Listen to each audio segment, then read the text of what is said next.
Olá, como vai você do outro lado da tela? Tudo bem? Eu sou o Fábio, meu apelido é Monstro, eu sou professor de Geografia. E na aula de hoje nós precisamos entender um pouco mais sobre as características e os diferentes tipos de rochas. E por que é importante entender um pouco sobre as rochas? Ora, se você está numa sequência de aulas sobre geologia, você já deve ter estudado a estrutura interna da Terra. Lembra? O núcleo, o manto e a crosta.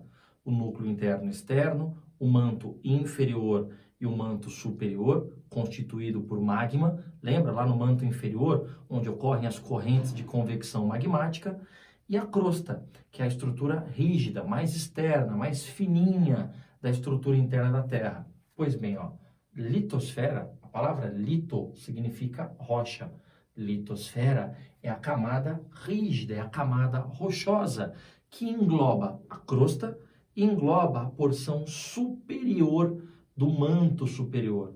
Então, a crosta, ela faz parte, ela está dentro dessa estrutura um pouquinho maior, um pouquinho a coisa maior, chamada litosfera. E essa camada rochosa, ela deve ser constituída por rochas de alta resistência, porque é justamente a estrutura alicerce de tudo que está na superfície. As rochas que constituem essencialmente a litosfera são as rochas cristalinas. As rochas cristalinas impermeáveis, de alta resistência, são rochas basicamente associadas às rochas ígneas e metamórficas. Então, essa combinação de algumas rochas metamórficas e principalmente as ígneas formam essa estrutura maior chamada de rochas cristalinas, que são as rochas essencialmente que constituem a litosfera em sua maioria. Bom, primeiro conceito, é importante que você tome nota aí. Rocha que constitui a litosfera é um agregado natural de minerais. Os minerais são constituídos por elementos químicos. Os elementos químicos constituem os minerais agregados constituem as rochas, que se dividem em três categorias. As rochas ígneas ou magmáticas são as mais importantes porque são as rochas matrizes, são as rochas de base que vão dar origem aos demais tipos de rochas. As rochas sedimentares ou estratificadas e as rochas metamórficas. Rocha ígnea ou magmática, elas são formadas a partir do resfriamento e solidificação do magma. E esse processo de resfriamento e solidificação do magma pode ocorrer de maneira mais lenta ou de maneira mais rápida. Depende de onde ocorre essa solidificação. Como assim, monstro? Olha só, presta atenção. Quando o magma ele vem do manto e atinge a litosfera é uma camada 50, 60, 70, 80, 90 quilômetros de espessura, de rocha. No caminho do magma até a superfície, o magma ele pode se resfriar dentro da litosfera. Então, quando o resfriamento ocorre dentro da litosfera, ou seja, no subterrâneo das estruturas rochosas, o resfriamento é mais lento. Ele vai dar origem, geralmente, a rochas mais resistentes. Essas rochas, formadas internamente dentro da litosfera, são chamadas de rochas ígneas ou magmáticas do tipo intrusiva. Vocês podem encontrar também como rochas plutônicas, dá na mesma. São rochas de resfriamento e solidificação lenta do magma. Por exemplo, é o caso aqui de intrusões, rochas intrusivas, o diabásio, o gabbro e principalmente, você não pode esquecer do granito, rocha extremamente resistente e abundante na Terra, utilizado para fabricação de pias, balcões, pisos e por aí vai. Agora, quando o magma ele entra em contato com a superfície, o resfriamento ele é mais rápido. Nesse caso, é uma rocha do tipo ígnea ou magmática, extrusiva ou vulcânica. Então, são as rochas cujo magma ele tem um resfriamento mais ligeiro, mais rápido.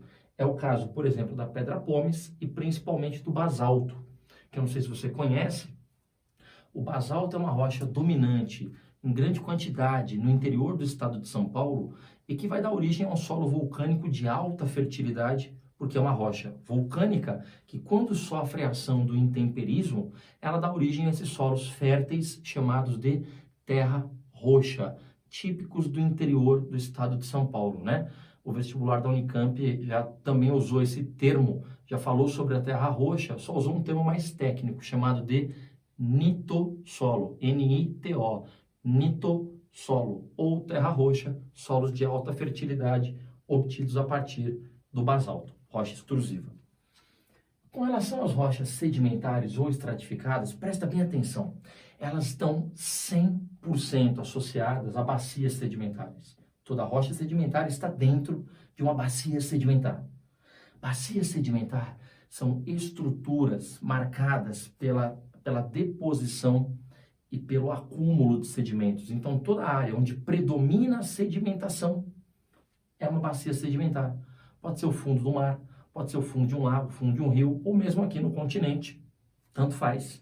Então, quando a rocha ela sofre a ação da erosão, a rocha ela se fragmenta em partes menores. São detritos de rochas por erosão ou sedimentos que se organizam em camadas. Por isso que toda rocha sedimentar ela é estratificada, ou seja, normalmente elas se organizam em estratos, em camadas, na qual as camadas superiores mais jovens elas pressionam e compactam as camadas inferiores mais antigas, fazendo com que, através desse processo de compactação das camadas inferiores e infiltração de água, dando origem a um processo de cimentação, então a compactação dos sedimentos de cima sobre os sedimentos de baixo, mais a ação da água, vai fazer com que os sedimentos soltos se reagrupem, formando as rochas sedimentares. Esse processo é chamado de diagênese.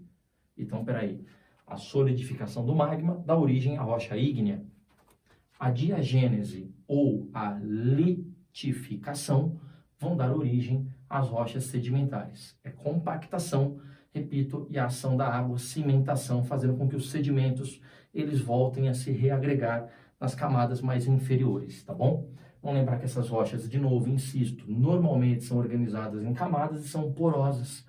Por isso que os maiores aquíferos do planeta, eles normalmente estão associados a rochas sedimentares, porque bacia sedimentar geralmente é uma estrutura mais plana.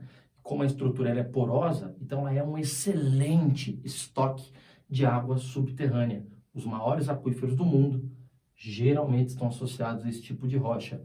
E os combustíveis fósseis também. Todo combustível fóssil, 100% dos combustíveis fósseis são de origem sedimentar. Só para fechar aqui, ó, vamos lembrar que as rochas sedimentares elas podem se dividir em duas categoriazinhas. A rocha sedimentar detrítica ou sedimentar convencional. Nós estamos falando de uma rocha sedimentar formada por diagênese, compactação de sedimentos, ou uma rocha sedimentar não detrítica. É o caso, por exemplo, do carvão mineral. Porque o carvão mineral é uma rocha sedimentar não detrítica ou rocha sedimentar orgânica. Como é que ele é formado? Basicamente, carvão mineral é o soterramento de matéria orgânica lenhosa, de origem terrestre. Então, antigas florestas vão sendo soterradas em áreas sedimentares. Essa matéria orgânica ela vai se decompor, ela vai perdendo oxigênio, ela vai ganhando carbono, dando origem a essas rochas sedimentares orgânicas ou não detríticas, tá bom? E para finalizar o nosso último exemplo, as chamadas rochas metamórficas. Basicamente, a rocha metamórfica é formada por metamorfismo, transformação. É a ação do tempo, presta atenção, nota aí, ó, é a ação do tempo associado à mudança de temperatura, associado à mudança das condições de pressão das camadas superiores sobre as inferiores. Então, a ação do tempo, a temperatura e a pressão faz com que antigas rochas ígneas ou sedimentares ou mesmo metamórficas se metamorfizem, percebe? Então, uma rocha ígnea, quando sofre metamorfismo, uma rocha sedimentar, quando sofre metamorfismo, ou mesmo uma rocha metamórfica, sofrendo a ação do metamorfismo, que é a ação do tempo, mudança de temperatura e pressão, pode se transformar nessa terceira categoria de rocha, cujas condições físico-químicas sofrem alteração a partir da ação do tempo. São as rochas metamórficas, tá? É o caso aqui da gneiss, da ardósia, do mármore, dos quartzitos e por aí vai, tá bom? É isso, um forte beijo, mantenha sua cabeça ativa sempre estudando. Tchau!